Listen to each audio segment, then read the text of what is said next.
Bonjour à tous, bienvenue à cet atelier consacré au guichet unique et aux formalités d'entreprise. Je vais vous partager mon écran, ce sera plus simple. Voilà, partager l'écran. Vous me dites si c'est bon. Anthony? Ouais, c'est tout bon. Ok, parfait. Donc, bienvenue à tous à cet atelier consacré au guichet unique et aux formalités d'entreprise. Pour ceux qui ne le savent pas encore, depuis janvier 2023, l'INPI est la seule voie unique pour tout ce qui est création, modification d'entreprise. Et l'idée de cette présentation aujourd'hui, c'est de vous montrer à peu près comment ça fonctionne et vous donner aussi les outils nécessaires pour immatriculer ou modifier votre entreprise.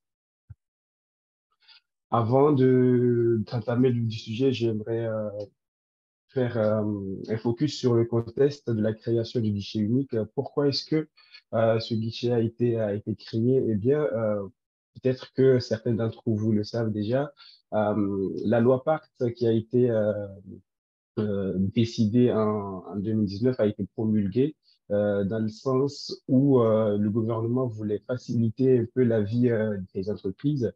Et dans le cadre de cette loi Pacte-là, l'INPI a été désigné pour créer un guichet électronique des formalités d'entreprise et aussi pour tenir le registre national des entreprises.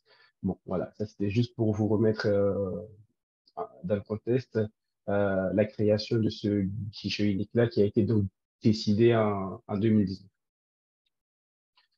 Avant le 1er janvier 2023, voici à peu près la photographie hein, de ce qu'on avait. On avait 6 CFE, donc les centres de formalité d'entreprise, 4 sites Internet et 7 registres. L'idée, encore une fois, du guichet unique, c'est vraiment d'avoir un seul interlocuteur privilégié, c'est-à-dire l'INPI, un seul endroit où vous avez la possibilité de faire l'ensemble de vos formalités, c'est-à-dire création d'entreprise, modification ou cessation d'activité.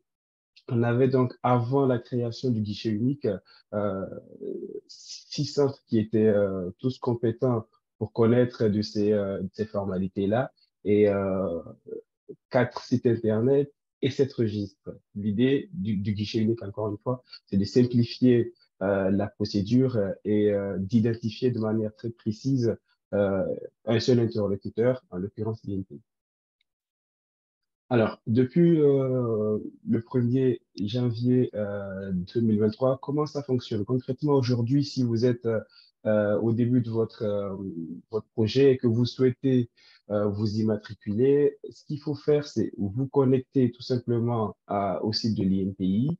Une fois que vous êtes connecté au site de l'INPI, vous remplissez la formalité que vous souhaitez faire, c'est-à-dire vous renseignez vos informations par rapport à, par exemple, à une création d'entreprise. L'INPI, sur sa plateforme, récupère les données qui ont été saisies via le compte que vous avez créé et ensuite transmet la formalité au valideur. Le valideur, ce sont les autorités compétentes qui vont réellement connaître de votre demande de formalité. L'INPI n'a pas vocation à traiter les questions de fond. Donc, par exemple, les documents que vous allez joindre à votre demande de formalité ne seront pas analysés dans le fond par l'INPI, feront certes une les agents de l'INPI feront une vérification formelle, donc de forme uniquement pour voir si toutes les pièces et toutes les informations sont réunies après cette vérification, l'INPI transmet à l'autorité compétente pour connaître de la formalité demandée. Les autorités compétentes, il y en a plusieurs hein, pour les activités de commerce, donc l'activité commerciale. Le dossier, la formalité sera transmise au greffe du tribunal de commerce dont vous dépendez. Pour les activités artisanales et de batellerie, ce sera la CMA, donc la Chambre des métiers et de l'artisanat. Pour tout ce qui est activité agricole, ce sera la mutualité sociale agricole, donc la MSA. Pour les activités libéral à nom propre, donc les indépendants, ce sera l'URSSAF, et vous avez un destinataire de toutes ces formalités-là, l'INSEE, pour notamment vous attribuer un numéro SIRET et aussi un code APE. Donc, pour synthétiser, vous vous connectez à la plateforme de l'INPI, vous créez un compte, on va faire une démonstration et après vous verrez, vous créez un compte, vous saisissez vos informations et en fonction, si par exemple, vous, votre projet, c'est d'immatriculer une société commerciale, bien, votre demande sera transmise au tribunal du greffe dont vous dépendez, tout simplement pour connaître en fait de cette demande-là. L'INPI ne fait pas d'examen au fond. L'examen au fond se fera au niveau du valideur, donc de l'autorité compétente. L'INPI sert d'intermédiaire entre vous et l'autorité qui sera amenée à connaître la formalité que vous avez demandée.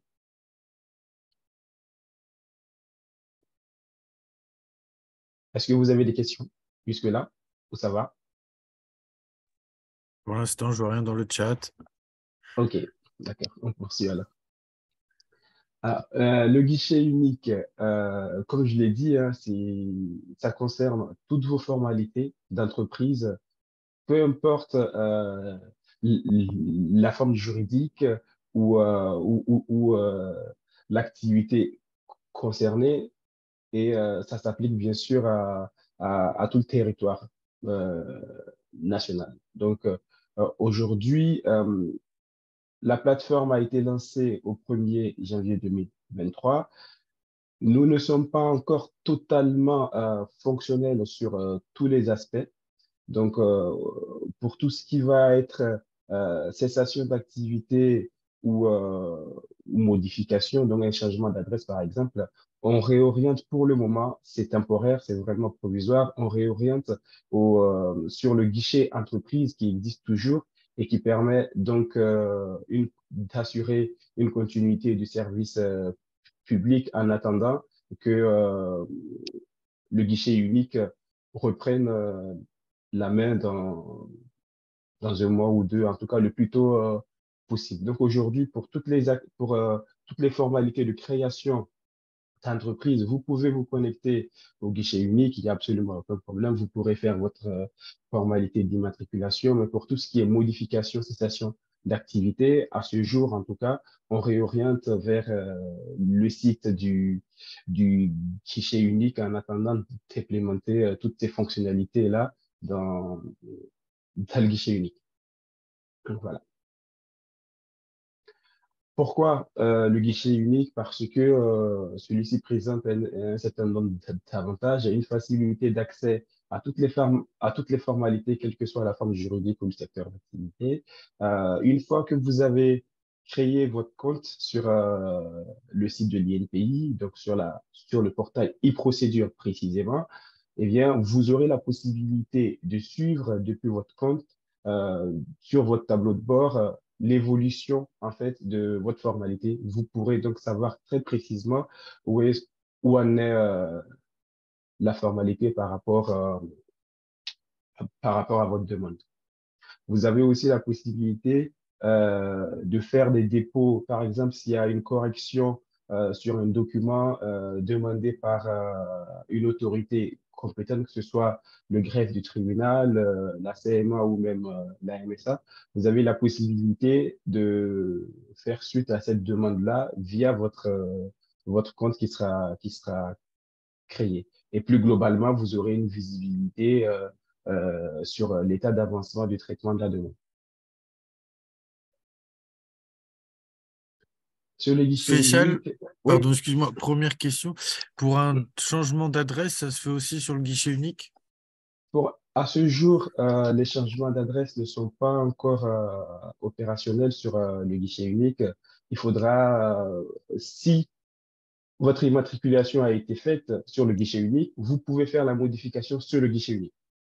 Par contre, si votre immatriculation date d'avant le 1er janvier 2023, il faudra vous réorienter vers le guichet entreprise qui, lui, est encore fonctionnel. C'est le temps, en fait, c'est vraiment de manière provisoire, le temps que le guichet unique prenne le relais Oui. sur toutes ces questions de modification et de cessation d'activité. Et on imagine le temps que toutes les données soient basculées des centres d'entreprise, enfin des Voilà. CFE vers l'INPI. On n'a pas encore de délai très précis, mais voilà, la solution trouvée pour le moment provisoire, encore une fois, parce que le guichet unique est vraiment la plateforme qui a l'exclusivité sur toutes les formalités d'entreprise, que ce soit immatriculation, modification ou cessation. Étant donné qu'à ce jour, tout n'est pas encore totalement enfin, prêt, donc fonctionnel, la solution provisoire qui a été trouvée, c'est de renvoyer, c'est de maintenir le guichet entreprise toujours en vigueur le temps que le guichet unique prenne le relais. Donc, pour une modification d'adresse, il faudra faire sa procédure sur le guichet entreprise pour le moment. Et notre Denis international nous dit le guichet entreprise ne fonctionne pas. Comment procéder à Alors, ce jour? le guichet entreprise fonctionne, c'est le guichet unique qui ne fonctionne pas pour certaines formalités. Eh, Alors, je ne sais pas, peut-être Denis, si tu veux prendre la parole, mais a priori, c'est le guichet entreprise ne fonctionne pas. Ah, je veux bien que Denis prenne la Peut-être parole. précision. Le guichet entreprise fonctionne bien. Ouais, je sais pas si il est Faut toujours peut-être avec. prendre le micro, Denis, hein. Ça ira plus simple. C'est pour ça que je lui proposais, mais sinon je le renverrai vers toi. Mais effectivement, ouais, en Il n'y a tout pas de... cas, j'allais dire officiellement, outre bug momentané, le guichet entreprise reste ouvert. Et si Exactement. Denis a une précision, on reviendra tout à l'heure dessus. Je te laisse poursuivre. Il y a pas de souci. Donc, sur le guichet unique, vous pourrez à terme, hein, même si aujourd'hui ce n'est pas encore totalement le cas, vous pourrez donc faire évoluer votre entreprise en faisant vos formalités de modification, d'adresse, de changement de forme juridique, etc., etc., et aussi pouvoir donc cesser temporairement ou de manière définitive votre activité. Mais aujourd'hui, si votre formalité ne concerne que l'immatriculation, eh bien, le guichet unique est totalement opérationnel pour ça, à ce jour en tout cas. Alors, ce qu'il faut savoir aussi, c'est que le guichet unique n'accompagne pas le déclarant, c'est-à-dire aujourd'hui, si vous êtes sur le point de démarrer votre activité et que vous vous posez des questions sur des questions de fond hein, sur la forme juridique que vous allez choisir ou autre question dans ce sens-là, l'INPI, le guichet unique n'est pas là pour ça. Le guichet unique n'a pas pour mission de vous accompagner dans le choix euh, de votre forme juridique ou même dans les choix qui concerneront la gestion quotidienne de votre entreprise. Pour toutes ces questions-là, de fond, il est recommandé de voir directement avec les, les réseaux consulaires, c'est-à-dire les, les chambres de commerce, de voir avec la chambre des métiers et de l'artisanat, par exemple, si c'est une activité artisanale, la BGE aussi, pour vous aider en fait dans le choix de votre forme juridique et aussi sur d'autres choix importants dans le cadre de la gestion quotidienne de votre entreprise. Vous pouvez aussi voir avec les professionnels du chiffre, hein, comme les avocats ou même des experts comptables. Ce qu'il faut retenir en fait ici, c'est que la plateforme est là pour faciliter la formalité, certes, mais pour des questions de fond, il faudra directement voir avec ces réseaux consulaires-là qui sont là en fait pour vous aider à faire au mieux vos choix. Il y a des questions? OK. Ah, là, ça commence à venir. Dans le cadre OK. d'une création d'entreprise de transport routier, il y a une déclaration à faire auprès de la DRIL. Cette Mm. démarche se fera donc via le guichet unique. Alors, encore une fois, le guichet unique concerne toutes les formalités d'entreprise, peu importe la nature de l'activité. Donc là, en l'occurrence, la déclaration de RIL va être intégrée sur le guichet unique. OK, merci.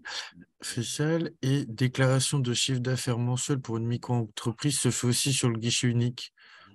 Alors, pour les déclarations de chiffre d'affaires ou autres, euh, en tout cas, pour tout ce qui concerne l'imposition, la plateforme n'a pas vocation à connaître de ces formalités-là. Si vous avez l'habitude de faire vos déclarations, par exemple, au niveau de l'URSSAF, en ce qui concerne une imposition ou autre, la formalité, vous la maintenez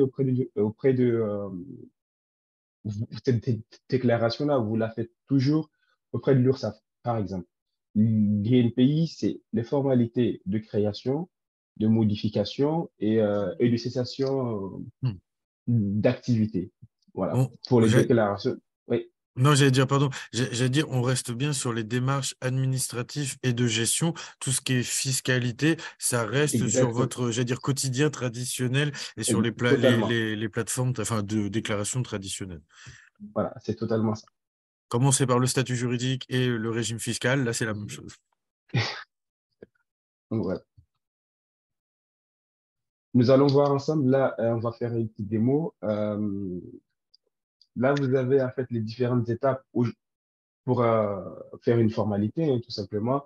Vous allez sur le site inpi.fr. Donc, inpi.fr, vous tombez normalement sur cette interface-là. Vous avez en haut à droite la rubrique formalité d'entreprise. Vous cliquez dessus. Si vous cliquez dessus, normalement, vous aurez cette fenêtre-là qui va apparaître. Et les quatre blocs de droite ne nous concernent pas, étant donné que ici, l'objectif, c'est de faire sa formalité. Et donc, vous allez cliquer sur accès au guichet. Une fois que vous avez cliqué sur accès au guichet, vous arriverez directement sur ce portail-là. C'est le portail e-procédure de l'INPI. Vous pouvez y accéder aussi directement en tapant tout simplement dans le moteur de recherche de Google, e-procédure, INPI, vous tomberez directement sur ce portail-là. Et si vous n'avez pas de compte, il vous faudra penser à vous en créer un. Si vous en avez un, voilà, vous identifiez. Si vous avez des identifiants France Connect aussi, ça marche aussi. Donc là, par exemple, si on avait déjà une entreprise de créer et qu'on Mm. veut se connecter sur le site de l'INPI, on a les mêmes mots de passe ou il faut quand même qu'on crée un compte? Alors, l'entreprise que vous avez créée, si vous ne l'avez pas créée via la plateforme du guichet unique, eh bien, il va falloir Ok. créer un compte propre au guichet unique. Ok.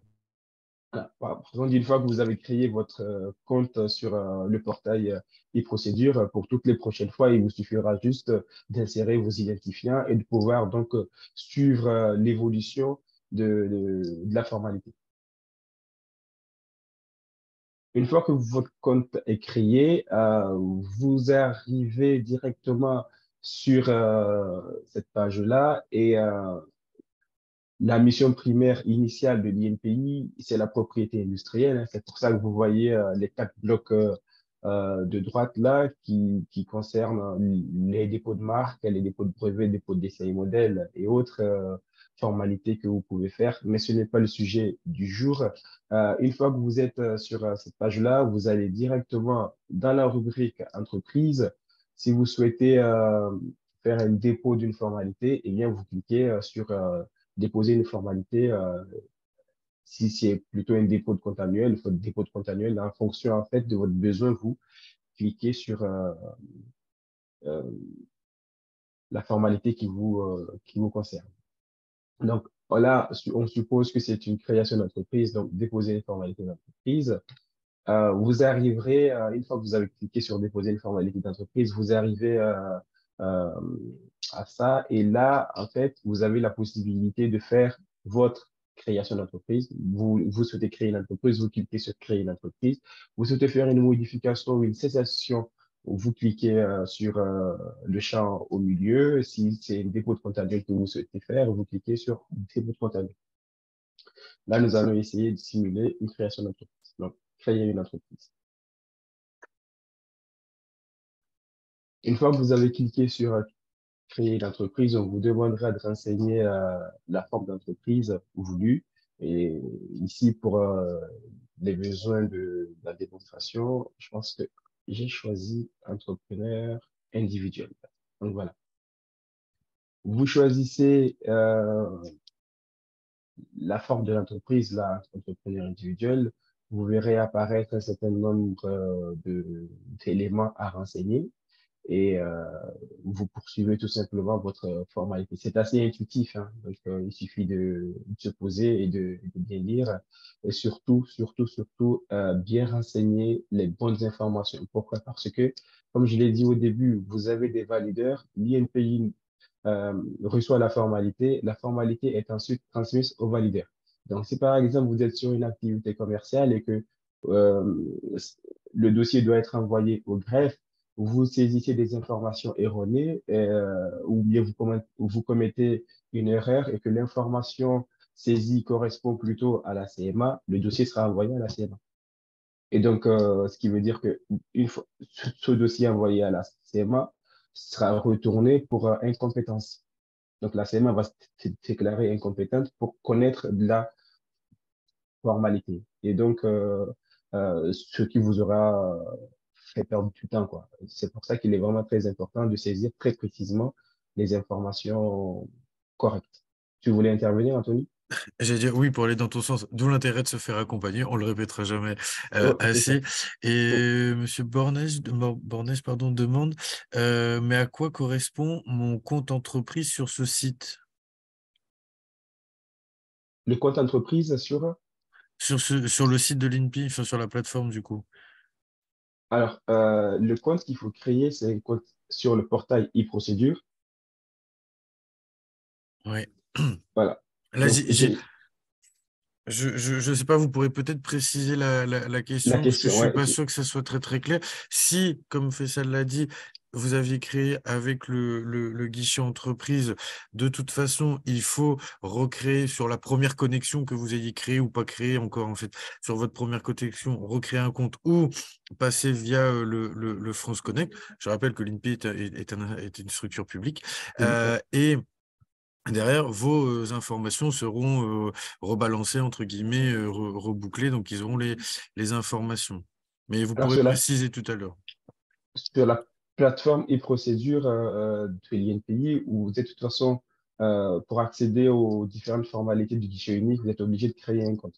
Donc, si vous n'avez pas de compte, il faut en créer un. Parce que Et, le guichet unique étant la seule voie, hein, c'est la voie exclusive hein, désormais pour toutes les formalités d'entreprise. et du coup, la question, alors pour en revenir là où tu t'es arrêté sur ta présentation, Mhm. comment on fait lorsqu'on a traité une double immatriculation? Une double immatriculation sur... Oui, c'est quand tu as une entreprise qui a une double immatriculation, et qui est Oui. par exemple à la CMA et la CCI. Enfin, j'imagine hein, que c'est la question. Alors oui, si vous êtes une entreprise qui a des activités voilà, dont dépendent à la fois, qui dépendent à la fois de la CMA et, euh, et du greffe, en fait, c'est l'activité la plus importante qui sera déterminante pour connaître précisément le valideur qui sera compétent. Alors, je ne sais pas D'accord. si ça répond à ta question. Je pense on garde sur la même logique de la plus grosse activité C'est sur, ça, c'est la sur plus grosse activité l'orientation. qui l'importe. Et du coup, Carole, alors je ne sais pas si je réponds, alors pareil, on pourra revenir, mais si vous, en fait, là, ce que je voulais dire, on n'a peut-être pas été très clair sur le côté France Connect. La première fois que vous vous connectez sur INPI, que vous avez déjà eu l'entreprise ou que vous créez un nouveau compte pour créer votre entreprise, en fait, effectivement, soit vous créez de manière, j'allais dire, traditionnelle un compte, Hein. soit comme finalement maintenant tous les services publics, oui, vous pouvez créer un compte via le France Connect en vous connectant avec vos impôts, avec Amélie, etc. Parce qu'automatiquement, en fait, vos données, en tout cas, qui sont dans les différents services de l'État, sont centralisées ou c'est un moyen de connexion vers tous les services de l'État. Donc, je réitère bien et j'affirme, et Faisal m'arrêtera si je me trompe, même si vous ne créez pas de compte, en vous connectant avec France Connect, vous avez un compte, en fait, vous créez un compte. C'est ça. Donc, j'espère avoir été plus clair, Carole, et revenez nous voir si ça n'a pas été le cas. Je te laisse poursuivre. Merci. OK. Alors, donc, faites-vous accompagner, c'est primordial parce que si vous vous trompez dans le choix ou dans les informations que vous renseignez sur le site, dans votre compte, eh bien, la formalité ira à la mauvaise autorité, ce qui vous fera perdre du temps. Voilà. J'aimerais ici, en fait, attirer votre attention sur différents éléments qui existent pour vous aider, encore une fois. Euh, Vous avez la possibilité, enfin, juste à côté de nouvelles formalités, vous avez un pictogramme, hein, sous forme de vidéo que vous pouvez consulter pour visionner un certain nombre de choses sur la formalité à faire. Si vous avez besoin d'aide, en haut à droite, vous avez un petit bonhomme sur lequel vous pouvez cliquer pour avoir de l'aide. Vous avez aussi les cercles à l'intérieur desquels vous avez le petit i d'information là que vous pouvez consulter aussi pour vous aider si jamais vous avez un doute sur l'information à renseigner ou sur la formalité elle-même. Si vous souhaitez être rappelé par l'INPI, vous avez la possibilité de demander aussi un rappel en renseignant votre numéro de téléphone. Donc, ce sont des éléments qui existent tout le parcours hein, de la démarche pour vous aider, notamment à bien faire les choses et à renseigner les informations qu'il faut. Voilà. Et je ne sais pas si, euh, Anthony, je ne sais pas si tu l'as, mais il y a un numéro d'INPI direct qui a été, enfin, qui a été mis en place pour recevoir les demandes d'information des déclarants en matière de création d'entreprise. Non, je ne suis pas sûr. Alors, c'est le 01 Yep. 56 Hmm. 65 Ouais. 89 98. 89, 98. OK. Donc ça, c'est un peu Voilà, le numéro assistance technique c'est pour la ça. plateforme. OK, Voilà, ça marche. INPI direct. Hmm. C'est INPI direct. Et si vous, enfin, actuellement, il y a énormément d'appels, vous vous en doutez. On est encore au début de ces formalités. Ça fait un mois que l'INPI a l'exclusivité et donc il y a énormément d'appels. Si jamais vous avez un doute sur le choix de la forme juridique ou autre, ce n'est pas l'INPI qu'il faut appeler, c'est plutôt voir avec le réseau consulaire, BGE, CCI, CMA, etc. Euh, Avant même d'appeler l'INPI, c'est vraiment des problèmes, pourra vraiment vous assister que sur des problèmes liés à des bugs techniques ou autres. Mais sur des questions de fond, c'est plutôt les chambres consulaires qui sont compétentes pour vous accompagner. D'ailleurs, il y a eu un décret dans ce sens en 2021 qui permet donc aux chambres consulaires d'intervenir et d'aider, d'accompagner les déclarants dans leur démarche sur des questions de fond et non de forme. La forme, c'est l'INPI, mais le fond, c'est plutôt les chambres consulaires. Et du coup, très, très bonne question de M. Bornèche. En cas de reprise d'entreprise, même Oui, démarche? pareil, même démarche. Même démarche. En fait, ce que vous devez avoir en tête, c'est vraiment toutes les formalités d'entreprise, peu importe. Voilà. Vous avez une formalité d'entreprise à faire, le réflexe, c'est d'aller sur le guichet unique. Et juste pour répondre avant, le temps est contraint. Donc là, pour la question sur le problème de connexion via France Connect, des informations qui sont fausses, etc., je suis obligé, pour le temps qui nous est imparti, de rester sur la thématique du guichet unique. Les problèmes de connexion vraiment France Connect, bon, c'est pas tout à fait, j'allais dire, notre cœur de métier, et on ne saura peut-être pas forcément vous répondre. Si effectivement, encore une fois, vous avez des difficultés de connexion via France Connect, je vous conseille de créer, j'allais dire, traditionnellement votre compte sans passer par France Connect. Mais on n'abordera pas ce sujet. J'en suis désolé, mais le temps est compté pour que ce soit aussi utile pour tout le monde. Je te laisse poursuivre, Faisal. D'accord. Alors donc voilà, comme je le disais, ici, vous avez des éléments qui existent pour vous permettre de ne pas être totalement livré à vous-même et de vous accompagner tout de même. Une fois que vous avez saisi les différentes informations, vous arriverez sur cette page-là pour notamment renseigner, vous le savez, vous avez maintenant l'habitude, toutes les parties marquées avec une étoile sont obligatoires. Et là, vous aurez en fait la possibilité, comme vous pouvez le voir dans le bloc à gauche, la possibilité de voir très précisément où est-ce que où est-ce que vous en êtes par rapport à votre formalité. Là, on est encore à l'étape de la composition et donc au fil du temps et au fur et à mesure, on va avancer dans la progression pour arriver jusqu'au récapitulatif de la formalité. Et là, une fois que vous aurez saisi toutes les étapes précédentes, vous arrivez à votre récapitulatif. Donc, dans le récapitulatif, vous avez la possibilité soit tout de suite de vous dire, OK, tout me va, tout me convient, il n'y a pas de souci, je valide mon dossier. Ou si vous souhaitez revenir en arrière pour modifier telle ou telle information, c'est toujours possible. Voilà.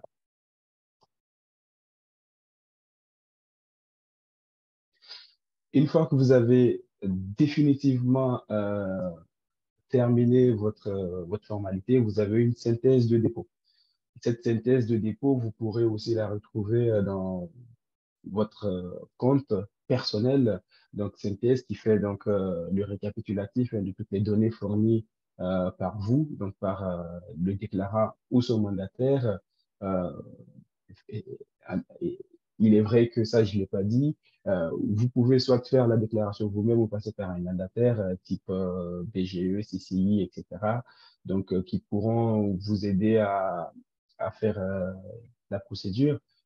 Sur cette synthèse-là, il est indiqué aussi l'autorité compétente pour traiter la formalité. Si c'est une activité commerciale, euh, le greffe, si c'est une activité artisanale, ce sera la CMA, si c'est une activité euh, indépendante, c'est-à-dire en nom personnel, en nom propre, ce sera l'URSSAF, etc., etc. Donc, l'autorité compétente est quand même désignée sur la fiche, ce qui vous simplifie les choses parce que sur votre compte, vous avez aussi en fait les coordonnées de l'autorité. Donc, si jamais il y a un problème, vous pouvez directement, via votre compte, aller voir le numéro, par exemple, ou l'adresse mail de l'autorité compétente pour lui envoyer, pour soit l'appeler ou lui envoyer un mail. J'en profite encore une fois par rapport à ce que dit, c'est pas, par ce que dit Faisal et ce que Carole me dit aussi, enfin nous dit sur le chat. Ça peut effectivement faire peur, hein, chez qui je m'immatricule, si c'est la MSA, la CCI, etc., etc. Il faut, à mon avis, avoir aussi quelque chose en tête, c'est qu'effectivement, il y a simplification via le guichet unique. Il y a aussi une volonté, et j'allais dire tous ceux qui accompagnent des porteurs de projets ou des entrepreneurs, je pense, sont dans ce sens-là, c'est de vous inciter en tout cas à réfléchir et à travailler votre projet. Donc effectivement, ça va nécessiter, là, comme dit Carole, MSA, URSSAF, je sais pas trop, effectivement, ça va nécessiter de travailler un petit peu le projet pour voir en termes de prévisionnel, d'études de marché, ce qui va être l'activité prédominante.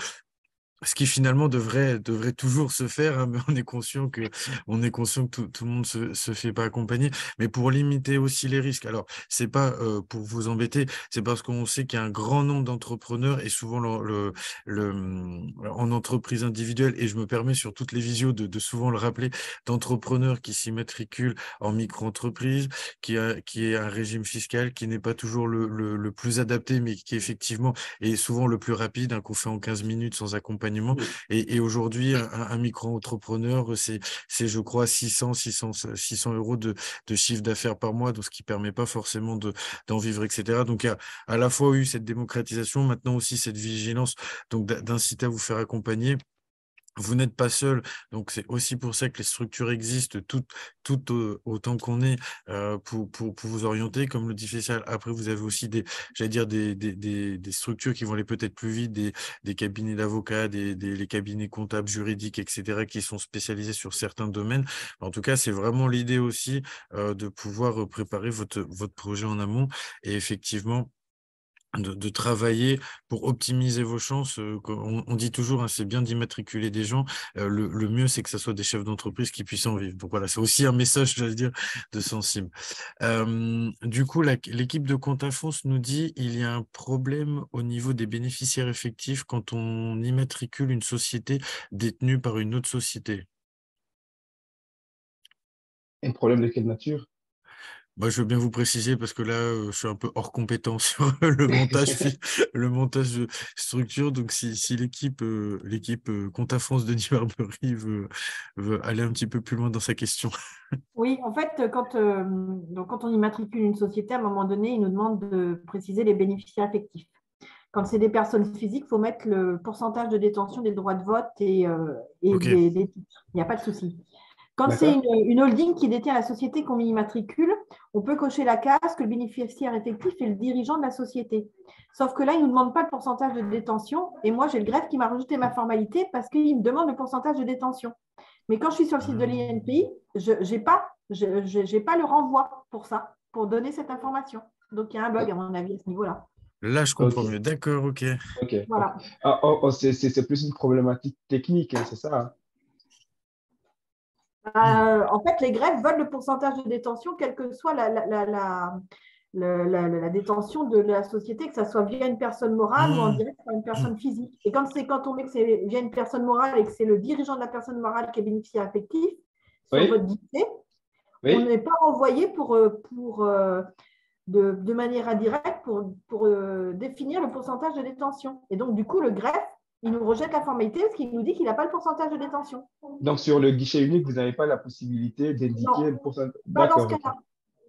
D'accord. Donc, ça, c'est Ok. juste un problème que je voulais faire remonter parce que donc, Ok. du coup, j'ai eu un rejet et donc j'ai rempli mon ancien formulaire que j'ai envoyé papier au greffe en disant que sur le guichet unique, je ne pouvais pas le préciser, quoi. Mhm.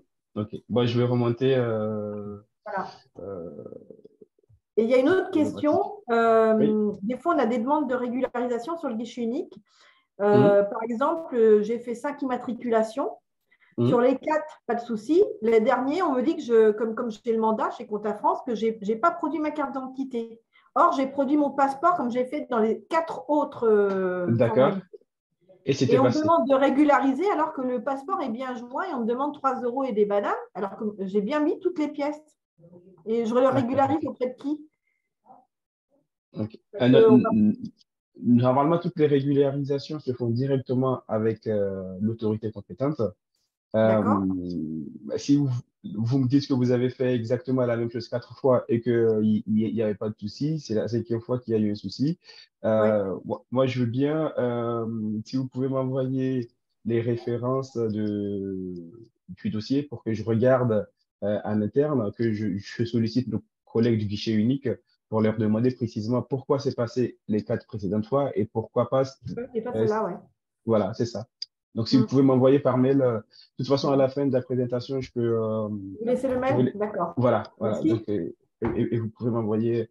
Du coup, j'en profite, hein, vous préciserez également l'autre problématique par rapport aux bénéficiaires Bénéficiaire effectif. OK. effectifs Merci. aussi. Voilà, je vous en prie.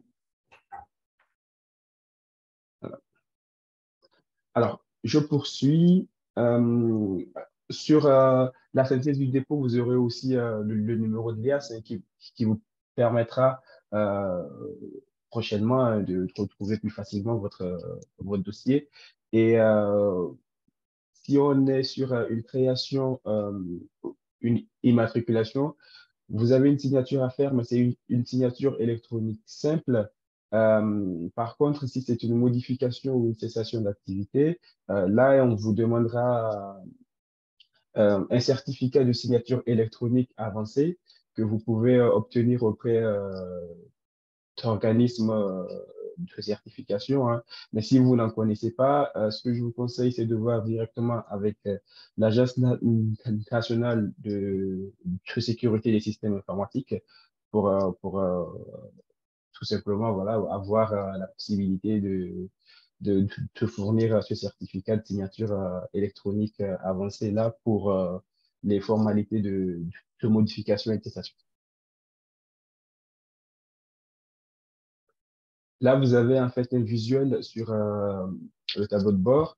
Et ce tableau de bord, comme je l'avais précédemment indiqué, vous permet de voir par rapport à toutes les formalités que vous avez pu engager, où est-ce que vous en êtes et voilà ce qui a lieu de faire si jamais vous devez faire des modifications, des corrections, etc.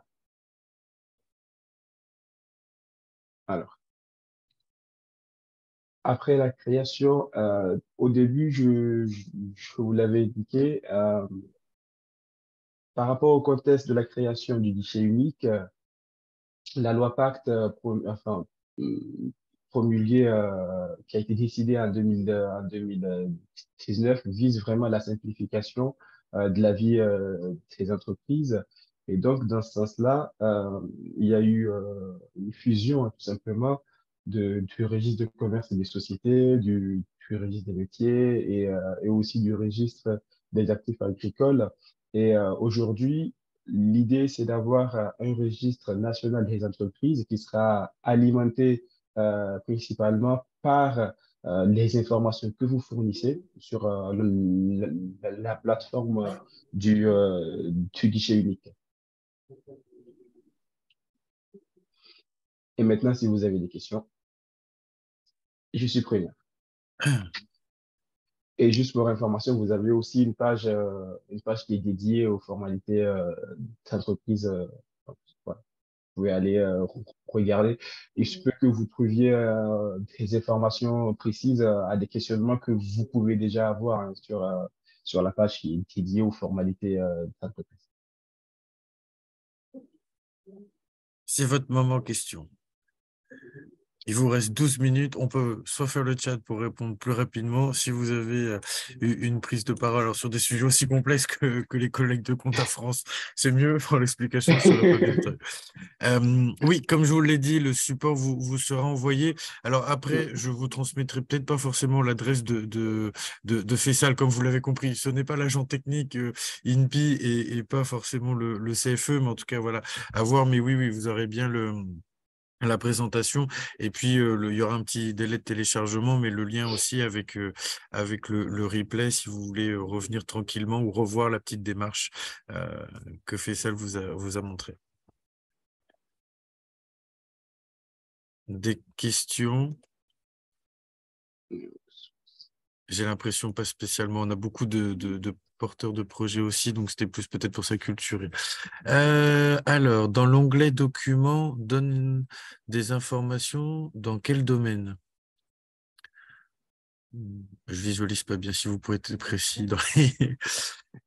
L'onglet documentation donne des informations dans quel domaine? Oui, pardon, en fait, c'est quand il y avait la création via l'INPI, il y avait un onglet documentation et je voulais savoir si c'était plus des informations sur le fond de type statut juridique, régime fiscal et autres, ou si c'était de la documentation technique propre à l'INPI. Alors, documentation que vous avez trouvée où sur le site de l'INPI? Quand vous avez fait la simulation, il y avait dans la création, il y avait un onglet documentation associée. Tout vous pouvez remonter. Oui. Voilà, documentation après formalité. C'est des documentations propres à la constitution de notre dossier Ah oui, oui, oui. Et ici, on est dans votre Espace compte. personnel. Enfin, voilà, Ah, c'est, d'accord. L'espace voilà, donc, personnel. OK. Ce qui veut dire que je peux commencer à remplir les champs, etc., même si je crée dans 2 mois. ah oui, vous pouvez me faire des brouillons si vous souhaitez. D'accord, parfait, Ah, merci. et le brouillon, il a une durée de validité de 1 an, pas plus. Donc, vous pouvez initier, revenir, si tu veux, il y a pas de C'est une souci. fois que vous avez mis valider le dossier que c'est trop tard, c'est parti. C'est ça, exactement. Et du coup, Monsieur Bornès, mieux vaut commencer dès que possible son inscription ou vaut-il mieux attendre pour bien cibler son projet? Bah, avant que Faisal réponde, je vous dirais en tant qu'accompagneur, accompagnant de vos projets, j'aurais tendance à vous dire, vous ne ciblez jamais trop vos projets. Alors, l'intérêt, là, comme vous l'avez compris, c'est effectivement et habituellement aussi, encore une fois, mais j'insiste sur avec la nouvelle plateforme, c'est qu'il va falloir que vous puissiez choisir, j'allais dire, de vous-même, si vous ne faites pas compagnie, si vous vous faites immatriculer, enfin, en tout cas, si vous proposez, vous soumettez votre dossier de création d'entreprise à la CMA, à l'URSSAF, à la MSA, etc. Donc, comme j'étais en train un petit peu d'échanger avec Carole, ça veut dire que dans votre prévisionnel, dans votre chiffre d'affaires, si par exemple vous êtes sur la CCI et la CMA, vous avez une projection de mon activité va être plus, enfin, mon chiffre d'affaires va plus être porté, va plus être orienté sur la CMA. Donc, en tant qu'accompagnant, je vous dirais, c'est super important pour toute votre démarche commerciale, votre marketing, votre ciblage client, etc., etc. Si on en vient au sujet, là, vous avez un intérêt d'être ciblé. Donc, si vous ne savez pas aujourd'hui, je vous ai déjà donné la réponse, effectivement, attendez de me cibler. Si Et c'est de, un et, côté... et de se Pardon, faire vas-y. accompagner aussi. Ouais, de Oui, se faire voilà. accompagner, voilà. Si c'est Comme un ça, problème, entre guillemets, j'ai peur parce que là, c'est le début, il y a peut-être des bugs, donc je préfère attendre un mois. Là, je suis pour. C'est un choix, j'allais dire.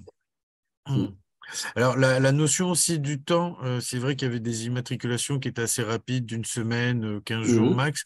Donc là, effectivement, il faut combien de temps pour avoir son numéro et peut-on commencer notre activité avant d'avoir fait la demande? Alors, nous sommes enregistrés avec Faisal du service public.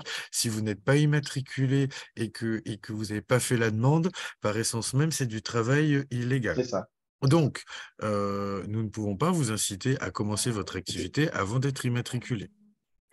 Non, c'est pas ce que je voulais poser la question. Je voulais Donc, poser vous la avez le droit question. de le poser, hein. Nous, on vous répond officiellement. Non, non, c'est pas ça ce que je voulais dire. Je voulais dire, même qu'on s'est enregistré sur guichet unique, tant qu'on n'a pas reçu le numéro, on ne peut pas commencer, Comme même si on d'habitude. s'est inscrit au guichet unique. Pardon, enfin, pardon, je vais laisser Faisal répondre, Oui, mais c'est la même démarche qu'avant la... l'inscription du guichet unique ne veut pas dire que vous avez tout, Hmm. tout de suite votre numéro SIRET. Il faut vraiment attendre d'être immatriculé, de finaliser la procédure avant d'entamer votre activité. Et par rapport au délai que ça peut prendre, tout dépend en fait de l'autorité compétente. Nous, on ne s'engage pas sur le délai de traitement. Chaque délai de traitement va varier en fonction de l'autorité qui s'en occupe derrière. Et aussi, parfois, dans la constitution de votre dossier, il se peut que vous envoyez au valideur, donc à l'autorité compétente, des documents qui sont erronés. Et donc, on vous renvoie ces documents-là pour vous demander de corriger, etc., etc. Donc, par rapport au délai que ça prend, tout dépend vraiment, en fait, de la constitution du dossier initial et aussi du délai de traitement du valideur concerné. Dites-vous, la démarche, elle est différente parce qu'il y a une plateforme, mais avant, vous créez votre entreprise, vous demandez un permis de construire, vous commencez pas, vous avez déposé le dossier, ça ne veut pas dire que c'est validé. On peut vous le refuser aussi. Donc voilà, c'est juste cette temporalité-là.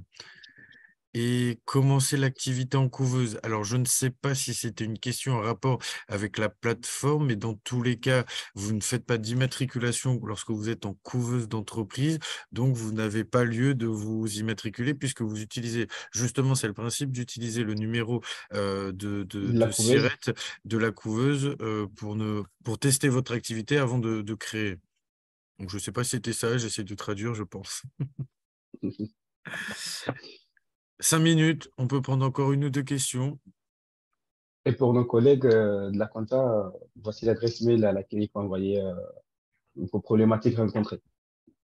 Anthony, je peux poser une question? Mais bien sûr, Denis. J'avais regardé l'autre fois sur le module, on nous demande pour les boutiques la surface commerciale.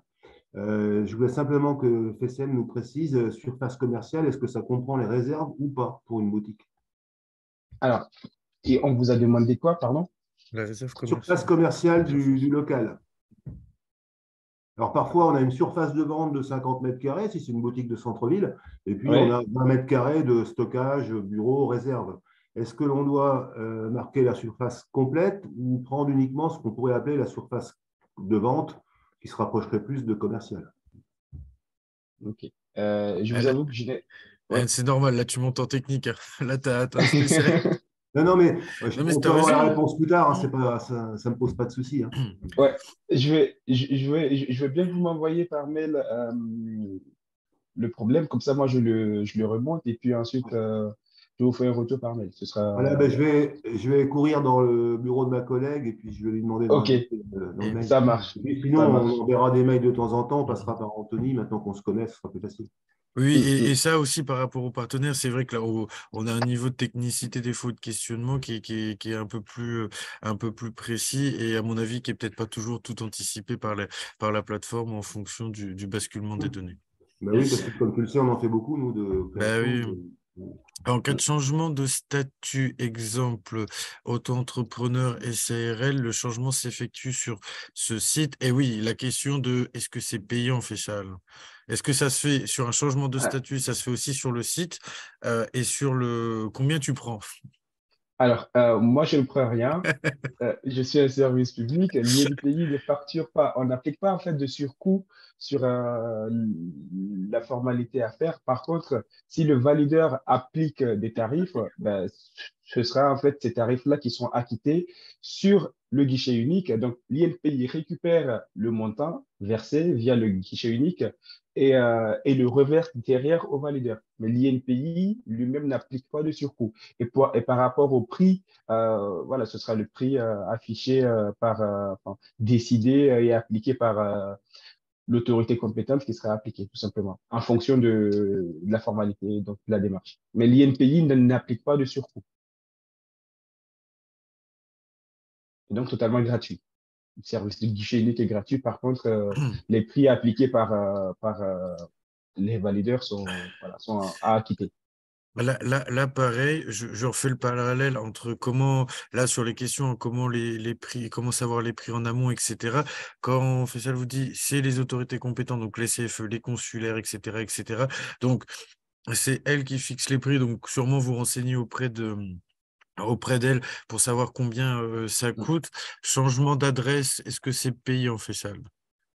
Alors, changement d'adresse, encore une fois, au risque de me Même réponse. répéter, voilà, il n'y a pas de surcoût appliqué par l'INPI. Par contre, derrière, est-ce que l'autorité compétente applique un coût pour un changement d'adresse? Il faudra donc vous rapprocher de cette autorité-là pour savoir très précisément. De toute façon, si vous exercez, par exemple, une activité commerciale, vous savez directement que c'est le greffe. Donc, vous vous rapprocher du greffe pour savoir combien ça va vous coûter. Si c'est gratuit, ce sera gratuit. Si c'est payant, vous saurez précisément quel est le montant. De toute façon, si vous faites la procédure aussi, la formalité, sur la plateforme, si vous allez au bout et qu'on ne vous demande rien, c'est que c'est gratuit.